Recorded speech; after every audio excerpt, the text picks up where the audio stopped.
Buenos días, Iglesia, columna y baluarte de la verdad. Primero quiero agradecerles por su fidelidad con la que están escuchando este mensaje hoy en forma diferente. Lo único que les pido es que mantengamos nuestras Biblias a mano porque la vamos a utilizar. Bien sabemos que no podemos reunirnos físicamente acatando las órdenes de nuestras autoridades y de las personas que velan por la salud de este país. Sin embargo, comprendemos que la palabra de Dios no se puede detener. Al contrario, es el momento donde en ella encontramos guía, serenidad, consuelo, sabiduría. Y es de esta forma, Iglesia, que les pido también que nos mantengamos unidos, que haya comunión en el cuerpo de Cristo. La Biblia nos exhorta en Hechos, donde aparece la figura de la iglesia, a mantenernos unidos en comunión. De hecho, Jesús ora por nosotros para que nos mantengamos de esta forma. Quiero leérselos rápidamente. Eso está en Juan 17. Juan 17, el capítulo 17, el Señor Jesús está orando porque se acerca ya su arresto, su crucifixión y su muerte. Y Él ora por Él mismo, ora por sus discípulos y a la altura del versículo 20, ora por usted y ora por mí. Vean qué hermoso dice: mas no ruego solamente por estos, es decir, sus discípulos, sino también por los que han de creer en mí por la palabra de ellos, es decir, por usted y por mí que creímos en el Evangelio, para que todos sean uno como tú, oh Padre, en mí y yo en ti, que también ellos sean uno en nosotros, para que el mundo crea que tú me enviaste. La gloria que me diste yo les he dado para que sean uno, así como nosotros somos uno. Yo en ellos y tú en mí, para que sean perfectos en unidad, para que el mundo conozca que tú me enviaste y que los has amado a ellos como también a mí me has amado. Entonces, Iglesia, quiere decir que nosotros estamos unidos por Él, que hemos recibido el Espíritu Santo y compartimos la verdad. En el 21 dice que recibimos de su esencia, de sus atributos. Así que aprovechando la herramienta de la tecnología, es que podemos continuar dando gloria y honra al que nos juntó, porque así le place, recordando que Cristo es nuestro Salvador, es nuestro bien común y que a través de la unidad de la iglesia es que el mundo puede conocerle. Es muy importante que nos mantengamos unidos, aunque sea de esta forma. Entonces, Iglesia, vamos a empezar con la enseñanza. Recordamos que quedamos por la eternidad de Dios estudiando sus atributos. Dentro de la eternidad estudiamos su omnipresencia y hoy vamos a ver un poquitito sobre su omnipotencia. ¿Qué entiendo yo cuando escucho este término de omnipotencia? Es sencillo su definición. A veces lo difícil es que el creyente crea, ¿verdad?, en lo que significa. Es un atributo que únicamente es de Dios y se manifiesta en la Trinidad, en Dios Padre, Dios Hijo y Dios Espíritu. Ellos los tres unidos, o sea, en su Trinidad, comparten su omnipotencia, que describe la capacidad para hacer todo lo que desee, todo lo que deseen. Y todo lo que deseen de acuerdo a su naturaleza, porque no podemos olvidar que la Biblia nos dice que en la naturaleza de Dios no hay pecado, por lo tanto Él no puede actuar o no puede hacer todo lo que desee si va a favor del pecado. El Señor nunca va a actuar en contra de su naturaleza, lo hemos visto en la armonía de sus atributos. Y en la etimología, es decir, en el significado de la palabra omnipotente, se divide en dos: omni, que es todo, y potente, que es poder, es decir, todopoderoso. ¿Cuántas veces encontramos ese término en la Biblia cuando lo leemos? Porque nos suena familiar, ¿cierto? Dicen los estudiosos que 66 veces lo encontramos. Desde Génesis 1:1, Iglesia, encontramos su poder.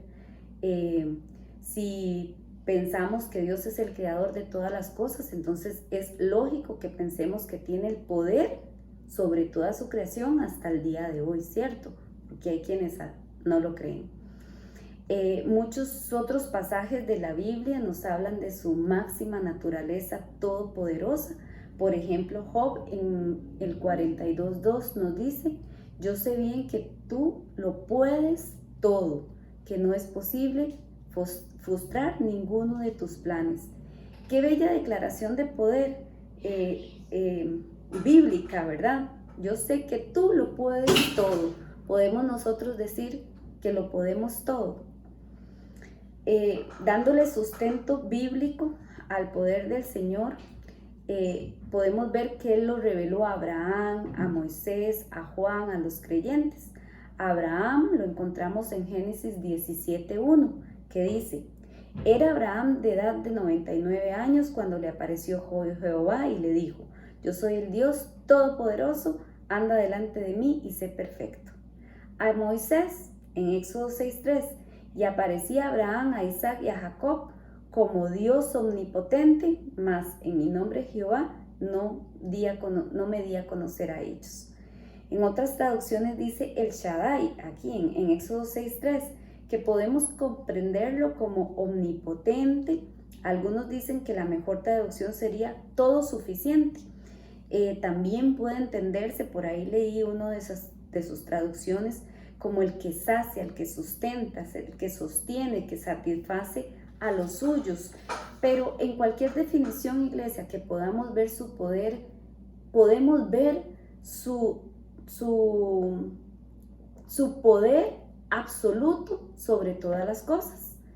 A Juan en Apocalipsis 1:8 dice: yo soy el alfa y la omega, el principio y el fin, dice el Señor Dios, yo soy el que es, que siempre era y que aún está por venir, el Todopoderoso. Aquí en las palabras, en la persona de Jesús, esto es muy importante, ¿verdad? Por eso dice al principio que se comparten su Trinidad. Ahí mismo en Apocalipsis 19:6 dice: entonces volví a oír algo que parecía el grito de una inmensa multitud, o el rugido enorme de olas del mar, o el estruendo de un potente trueno, que decían: alabado sea el Señor, pues el Señor nuestro Dios, el Todopoderoso, reina. Y vean qué hermoso, a nosotros los creyentes en su palabra Él también nos reveló su omnipotencia. En 2 Corintios 6:18 dice: y seré para vosotros por Padre, y vosotros me seréis hijos e hijas, dice el Señor Todopoderoso. En otra versión más sencilla: y yo seré su Padre y ustedes serán mis hijos e hijas, dice el Señor Todopoderoso. El poder de Dios, hermanos, a través del canon bíblico se puede ver manifestado en todo, en la preservación de su creación, del hombre, de las bestias, de los mares inclusive. La omnipotencia de Dios se extiende a los gobiernos, aún en sus líderes, porque Él sabe lo que les permite y los que no, ¿verdad? Y les limita el camino según sus planes y sus propósitos. Eso lo podemos leer en Daniel y en la vida de Daniel, ¿verdad?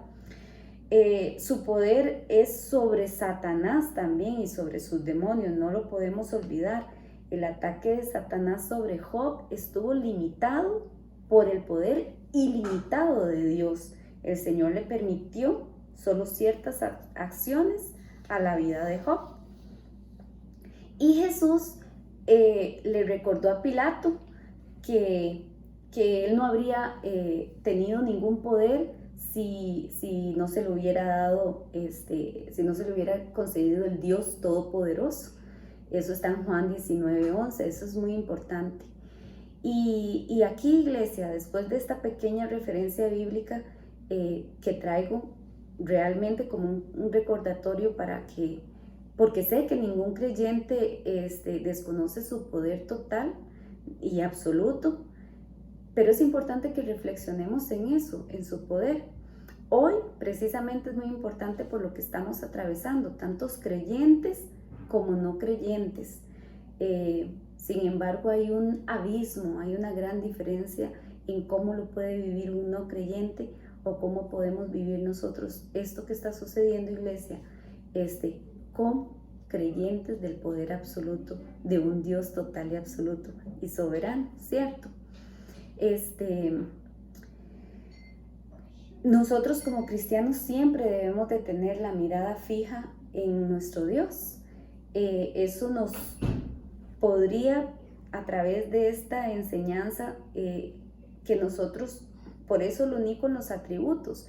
Si nosotros tenemos la mirada en Él, entonces podemos recordar su omnisciencia, que es creador, que es hacedor, conocedor de todas las cosas que pasan, que es soberano, que Él es justo, que Él nos ama. Todo ese conocimiento del Señor lo podemos traer hoy y hacerlo práctica en nuestras vidas para que la iglesia de Cristo viva de una forma diferente lo que está sucediendo, al menos desde otra perspectiva. Me duele en el corazón que el mundo no tenga ese consuelo.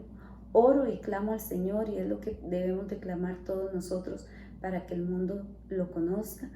Pero también de otra forma me gozo porque sé que usted y yo tenemos ese conocimiento, y porque Él depositó en nosotros, sus hijos, la fe para poder creer en su poder.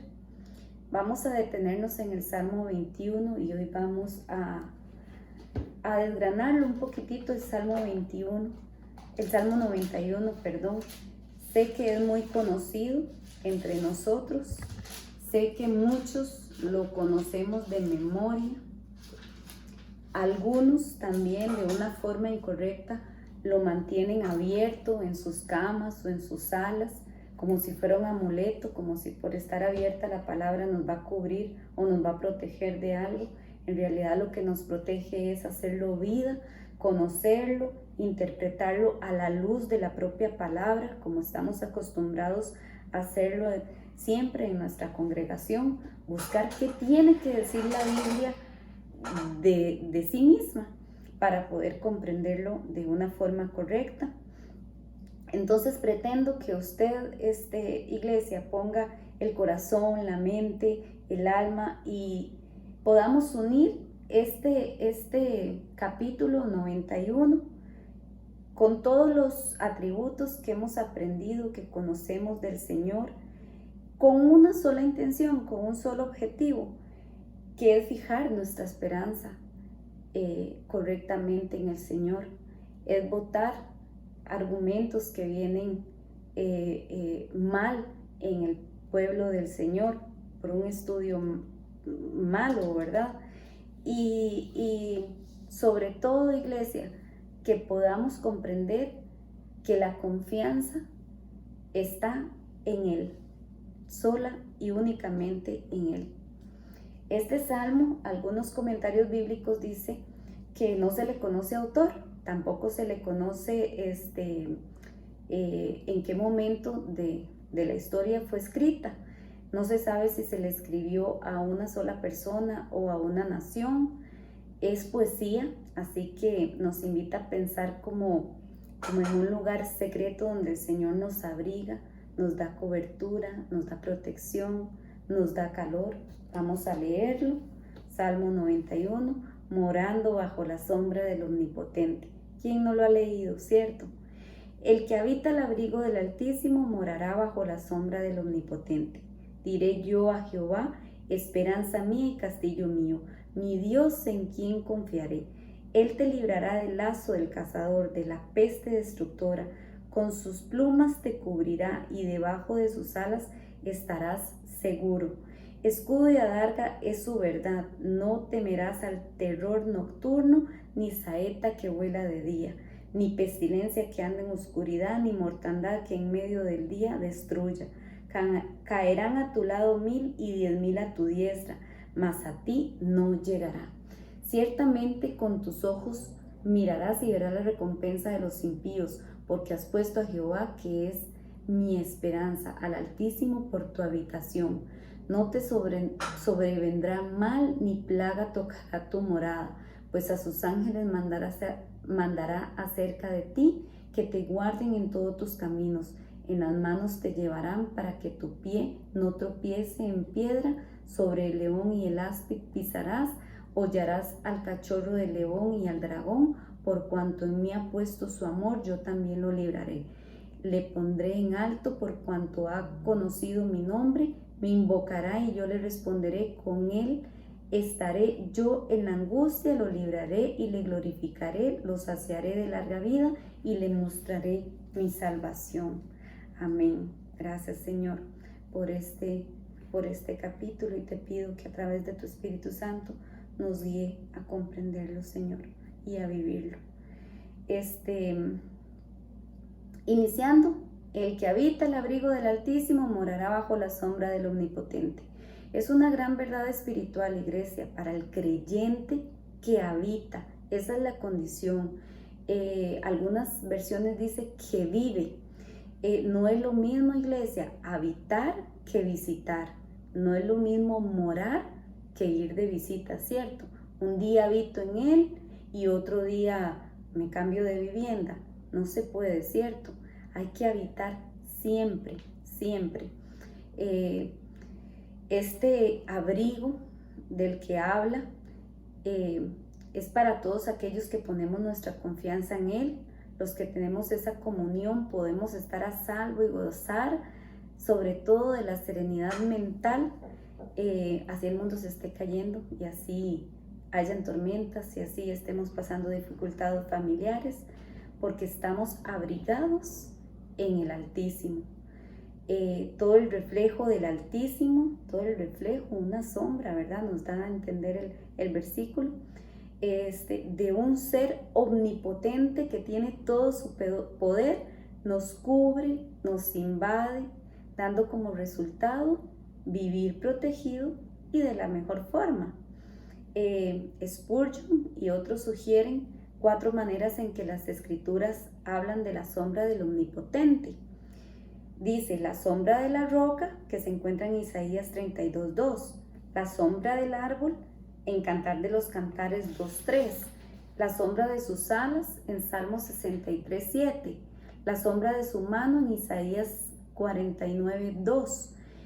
Y todas y cada una de ellas, iglesia, si usted logra, pone el video en pausa y las busca en sus Biblias. Y si usted las logra leer, vamos a encontrar que en todas y cada una de ellas, refiriéndose la sombra de como a un escondedero, a un refugio que también invita a disfrutar de su fruto. Uno de ellos dice, me guardó en su aljaba. Eso lo dice Isaías. O sea, Él nos guarda. Quizá podemos verlo en aquellos tiempos de un desierto árido, en un desierto físico, donde la sombra de un arbolito era lo único que daba, que refrescaba, que daba esperanza de vida. Bajo esa sombra se podía descansar. Eso es a lo que nos lleva a pensar cuando leemos el versículo 1 y el 2, que dice, diré yo a Jehová, esperanza mía y castillo mío, mi Dios en quien confiaré. Reconocemos hoy, iglesia, a Jesús como nuestra esperanza, donde podemos confiar plenamente. Yo sé que hemos recurrido en oración, con clamor, diciéndole, Señor, tú eres mi esperanza, yo confío en ti, castillo mío, refugio mío. Hoy, en medio de todo lo que está sucediendo, en toda esta pandemia y también en los pronósticos de la economía, porque sé que como personas estamos preocupados por lo que vaya a suceder con nuestros trabajos, con nuestra empresa o lo que vaya a hacer nuestros patronos con la decisión con nosotros. Podemos decir, confío plenamente en mi Dios, como lo dice el versículo 2. Confío plenamente en mi Dios. Inclusive en nuestros pecados más íntimos, nosotros podemos reconocerlo con confianza y decir, esperanza mío, castillo mío. Mi Dios también es una expresión, iglesia, que reconoce su autoridad sobre mí. También yo les hago la pregunta, ¿es el Señor nuestra autoridad para poderle decir mi Dios? Solo, hermanos, en estos 2 versículos encontramos estos nombres con un gran significado. No me quiero detener, quiero que lo analicen junto a sus familias, únicamente dados a nuestro Señor. Aquí en estos 2 versículos primeros encontramos Altísimo, Elohim, Omnipotente, Shaddai, Jehová, Yahvé, mi Dios, Elohai. Él está sobre todas las cosas creadas, ¿cierto? Un pastor hacía una referencia de esto, Paul Washer, si no me equivoco. Él hacía la referencia de un castillo que tenía una entrada grande, creo que lo hemos comentado en otras ocasiones, pero para subir a la otra planta tenían que ir por unas escaleras tan angostas, tan estrechas, que iba uno por uno. Entonces el rey o el que estaba detrás, ¿verdad?, y esperando en esa otra planta, podía defenderse uno por uno, podía matarlos porque no ingresaban todos. Cuando decimos castillo mío, tal vez podemos hacer referencia de esa ilustración que nos regaló este pastor a través de una prédica, porque en Él nos resguardamos, en Él hay confianza, vamos a estar seguros y protegidos. Yo confiaré. El que conoce a Dios confía en Él. ¿Conoce usted, iglesia, al Señor? ¿Lo conoce de tal manera que hoy usted puede estar confiado plenamente en Él? Si conocemos la palabra, que lo hemos dicho muchas veces, y mi fe es débil, porque sabemos que hay creyentes con una fe un poco más débil que otras, entonces podemos clamar al Señor. Les traigo 4 versículos con los cuales uno puede orar, con los cuales uno puede buscar en la Biblia para reforzar esa confianza, para que mi fe se vea fortalecida en la confianza al Señor.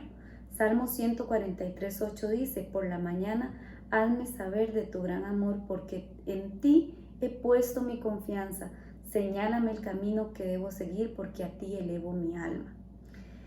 Primera de Juan 5:14 dice: esta es la confianza que tenemos al acercarnos a Dios, que si pedimos conforme su voluntad, Él nos oye. Hermanos, entre más palabras vamos a poder más orar en su voluntad, conforme su voluntad, la confianza de nosotros debe de crecer. Mateo 6:26: fíjense en las aves del cielo, no siembran ni cosechan, ni almacenan en graneros, sin embargo, el Padre Celestial las alimenta. ¿No valen ustedes mucho más que ellas? Hebreos 13:6, vea qué hermoso. Así que podemos decir con toda confianza: el Señor es quien me ayuda, no temeré. ¿Qué me puede hacer un simple mortal? Oremos todas las mañanas, abramos nuestra Biblia en Hebreos 13:6 y digamos: toda mi confianza está puesta en el Señor. Él es mi ayuda, con Él no temo. ¿Qué me puede hacer un simple mortal? El Señor está por encima de la enfermedad, el Señor está por encima de la pandemia. Él es el Altísimo, está por encima de todo y de todos. Salmo 73:25: ¿a quién tengo en el cielo sino a ti? Si estoy contigo, ya nada quiero en la tierra. Es hermoso poner nuestra confianza en el Señor y nuestra mirada en lo eterno y no en lo pasajero, en lo efímero. Ya en el 3, igual, del capítulo 91, que dice, bueno, vamos a leer el 3, el 4, hasta el 7. Él te librará del lazo del cazador, de la peste destructora. Aquí es importante, iglesia, pensar que son metáforas. Nosotros podemos pensar que el cazador es el enemigo, que la peste destructora puede ser todas las maquinaciones del mundo, nuestra concupiscencia, todo lo que va en contra del Señor. Y Él dice: Él te librará. Muy cierto que naturalmente Él nos ha librado de muchas cosas, inclusive que no nos hemos dado cuenta. Y espiritualmente, un montón más, ¿verdad? Es un hecho que es así. Dice el 4: con sus plumas te cubrirá y debajo de sus alas estarás seguro. Escudo y adarga es su verdad. Las plumas te cubrirá, como haciendo referencia a una águila que extiende sus plumas y y cubre a sus aguiluchos. Es hermoso, es estar resguardado, es estar seguro. Escudo y adarga es su verdad. ¿Qué significa? Que son los elementos con los cuales nos podemos defender, con los cuales nos protegemos, con un escudo, con una adarga. Esa es su verdad. Dice el 5, no temerás al terror nocturno, ni saeta que vuela de día. ¿Cuántos versículos, iglesia, nos hablan sobre no temer? No temer de lo que nuestros propios ojos pueden ver que está sucediendo, lo que el vecino le está sucediendo, lo que el mundo le está sucediendo. No temer el terror nocturno es cuando debemos de doblegar nuestras rodillas y ponernos en manos del Señor y dormir confiados en Él. Dice el 6, ni pestilencia que ande en oscuridad, ni mortandad en medio del día destruya. El 7, caerán a tu lado 1000 y 10.000 a tu diestra, mas a ti no llegará. En todos estos, desde el 3 al 7, encontramos palabras como protegeré, sombra, refugio, fortaleza, abrigo, alas, escudo. Dígame si esas palabras no nos infunden una sensación de amparo, de acogimiento, de protección. Sí o sí, sí o sí. Algunos son verbos, es una acción que nos invita o que nos hace ver el cuidado y la presencia del Señor en nuestras vidas. Por supuesto que esto me lleva a pensar en Romanos 8:28, que nos dice, 8:28 en adelante, que nos dice que en Cristo Jesús somos más que vencedores, que ni la muerte, ni lo alto, ni lo profundo, ni nada, cosa creada nos puede separar del amor de Dios. Es paralelo a estos versículos, porque el que tiene la vida, el que tiene al Hijo, tiene la vida. Posiblemente, por ejemplo, en el 6 que dice, ni pestilencia que ande en oscuridad, ni mortandad en medio del día destruya, ha sido visto en todas las redes sociales, ¿cierto? Con una mala aplicación, fuera de su contexto. También lo hemos visto con el 10, no te sobrevendrá mal, ni plaga tocará tu morada. Es por esto que es importante traerlo, iglesia, y estudiarlo. Ni el salmista, ni el Espíritu Santo, el cual le inspiró, tienen la intención de hacer de estos versículos, al menos del 6 y del 10, una verdad absoluta, como una promesa de que cada creyente será librado del lazo y de la peste. Si pensamos de esa forma, entonces no tendríamos armonía con otros versículos donde la Biblia, la misma palabra nos dice que en este mundo tendremos aflicción. Y acordémonos de que la Biblia es armonía, de que toda ella habla de ella misma. Entonces ahí lo rompemos. No tendría armonía con la vida de los discípulos. Recordemos que muchas veces sufrieron de todas las adversidades de todos los adversarios del Evangelio. Vemos a un Pablo huir en una canasta, vemos a un Pedro preso. El Señor lo liberó en su momento, de su forma, con un propósito personal y general que nosotros conocemos. Entonces tampoco traería este versículo, si lo tomamos así, armonía con la vida, con la mía, con la suya, que si nos ponemos a pensar en nuestras experiencias, entonces podríamos decir, bueno, tenemos familia con cáncer, tenemos algunos familiares que han sufrido pérdidas, dolorosas pérdidas, madre, padre, hijos, son creyentes. Encontramos creyentes que no tienen trabajo el día de hoy, que están buscando trabajo para su sustento, y así sucesivamente. Entonces, una buena interpretación, iglesia, de este versículo y de todo este capítulo en su contexto, es que el creyente puede tener seguridad de que nada sucede en nuestras vidas fuera del alcance del Señor. Que Él lo puede permitir, o Él lo puede hacer por su voluntad, que sabemos que es buena, agradable y perfecta. Porque todas las cosas, también dice la Biblia, que nos ayudan a bien a los que le amamos. Por eso no puede ser una palabra para todos. Él utiliza todo lo que sucede para el bien de nosotros. Que todo esto sucede por una conspiración, porque hay poderes y hay intereses de por medio, que todo esto puede suceder por X o Y razón. Sabemos que por el pecado, eso es muy importante, que el creyente sepa que todas estas cosas pasan por el pecado de la humanidad, por la ausencia de nuestro Dios. No pensar más bien que es el Señor el que, ¿verdad? El que, ay Señor, ¿por qué ya nos abandonaste? Qué sé yo, ¿verdad? Tantas cosas que se escuchan. Al contrario, el Señor utiliza todo eso que hace el hombre en su indiferencia ante Él, pero lo transfiere a un bien para nosotros, bajo un propósito. Sí nos ha librado, ya lo he dicho anteriormente, reconocemos que este es un camino de perfección. Los cristianos vamos siendo probados, vamos siendo disciplinados, y todo, iglesia, con un propósito eterno. Al igual que Job, ojalá nosotros podamos decir hoy, debemos de aceptar su voluntad, confiando en su amor y en su poder, aunque no lo comprendamos.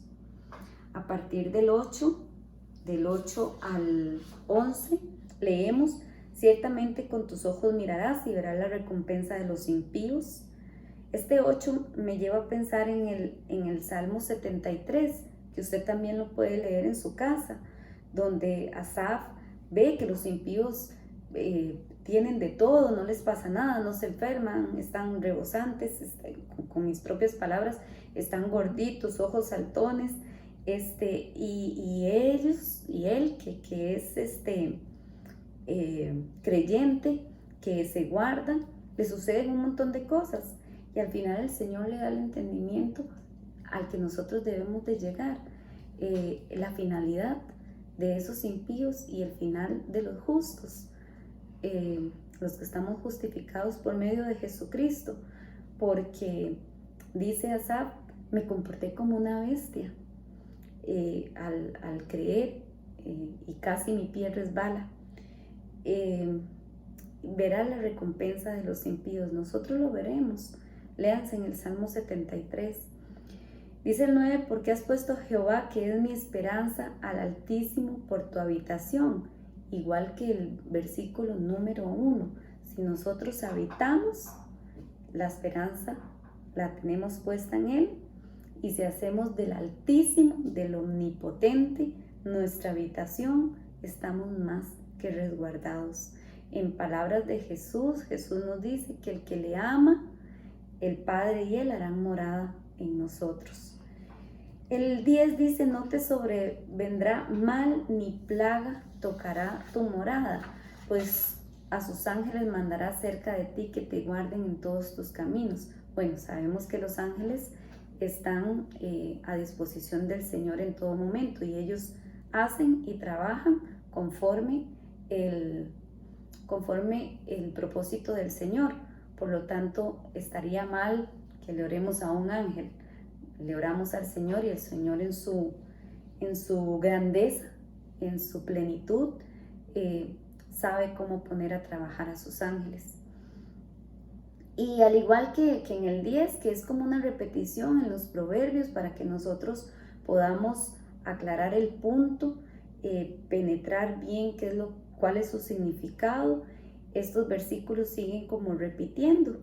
El 9 nos trae la esperanza, nos invita a hacer a Dios nuestra habitación. A partir del 12 dice: en las manos te llevarán para que tu pie no tropiece en piedra. Sobre el león y el áspid pisarás, hollarás al cachorro del león y al dragón. Por cuanto en mí ha puesto su amor, yo también lo libraré y lo pondré en alto, por cuanto ha conocido mi nombre. Me invocará y yo le responderé, con él estaré yo en la angustia, lo libraré y lo glorificaré, lo saciaré de larga vida y le mostraré mi salvación. Y este es el punto claro y que debemos de recordar siempre, iglesia. ¿Con Jesús vencimos la muerte? Claro que sí. Juan 11, 25, 26 dice: Jesús les dijo: yo soy la resurrección y la vida.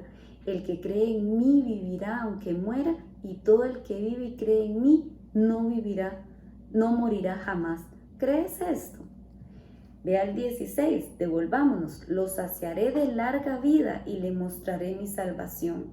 Larga vida, tal vez uno lo piense en años terrenales, pero si lo relacionamos con el sacrificio de Jesús en la cruz, nosotros tenemos vida eterna juntamente con Jesucristo. Y eso es hermoso saberlo. Ahí somos más que vencedores. Ahí podremos comprender este versículo cuando dice: me invocará, yo le responderé, con él estaré, yo en la angustia lo libraré y lo glorificaré. ¿Cuántas promesas hay para el creyente en la Biblia, iglesia? Segunda de Timoteo 2:11 dice: este mensaje es digno de crédito. Si morimos con él, también viviremos con él. Toda nuestra vida es para Cristo y por Cristo desde el momento que usted lo aceptó en su vida. Romanos 14:8 dice: si vivimos para el Señor, vivimos, y si morimos para el Señor, morimos. Así pues, sea que vivamos o que moramos, del Señor somos. Somos totalmente de un Dios altísimo, omnipotente, que nos guarda bajo sus alas, bajo su sombra, que actúa según nuestro beneficio, y eso tiene que ser una realidad para usted y para mí. Pablo dice: por tanto, de buena gana me gloriaré más bien en mis debilidades, para que repose sobre mí el poder de Cristo. Eso lo dice en Corintios 12:9. Lo pueden buscar en sus casas. El poder de Dios es más exaltado en nosotros cuando más grande es nuestra debilidad, porque Él es poderoso para hacer todas las cosas mucho más abundantemente de lo que pedimos o entendemos, según el poder que actúa en nosotros. Efesios 3:20. ¿Qué quiere decir? Inclusive en nuestras debilidades el poder de Dios se manifiesta, se glorifica y es más abundante y es más grande de lo que nosotros inclusive podemos entender. ¿Por qué, iglesia? Porque comprendemos que vivimos bajo la gracia. Estamos separados para Cristo, justificados por Cristo, redimidos por Cristo, y eso tiene peso de este lado de la gloria y del otro lado de la gloria. El poder de Dios es el que continúa sosteniéndonos en un estado de gracia a pesar de nuestro pecado, porque sí, tenemos pecado aún, tenemos pecado. El poder de Dios es el que continúa sosteniéndonos, iglesia, en todo momento y en toda circunstancia. Y por su poder somos guardados de caer, dice Judas 24. Su poder será proclamado por todas las huestes celestiales, por toda la eternidad, dice Apocalipsis 19:1, y que esta sea nuestra eterna oración, ser guardados en el poder del Señor, reconocer, iglesia, su poder en todo momento en nuestras vidas. No es por nosotros, no es por lo santo, ¿verdad? Que podamos ser, comprendiendo la palabra santo en otro contexto. Ya sabemos que somos apartados para Él. Nuestra confianza es el Señor, es en su poder, en su soberanía, que debemos de vivir, de glorificarlo y de comportarnos diferente al mundo, para que Él sea glorificado el día de hoy, para que el mundo le conozca. Oremos, hermanos, por todos nosotros, oremos por el mundo, clamemos por lo que está sucediendo, clamemos para que ellos también tengan nuestro consuelo, que el Señor llegue a sus vidas para que puedan tener esta gran perspectiva, para que tengamos su sabiduría y seamos y podamos ser dignos del sacrificio de Jesús, a través de Jesús y por Jesús, no porque lo merezcamos. Gracias, Iglesia, Dios le bendiga y los vemos la próxima, de alguna manera virtual como lo estamos haciendo hoy. Buen día.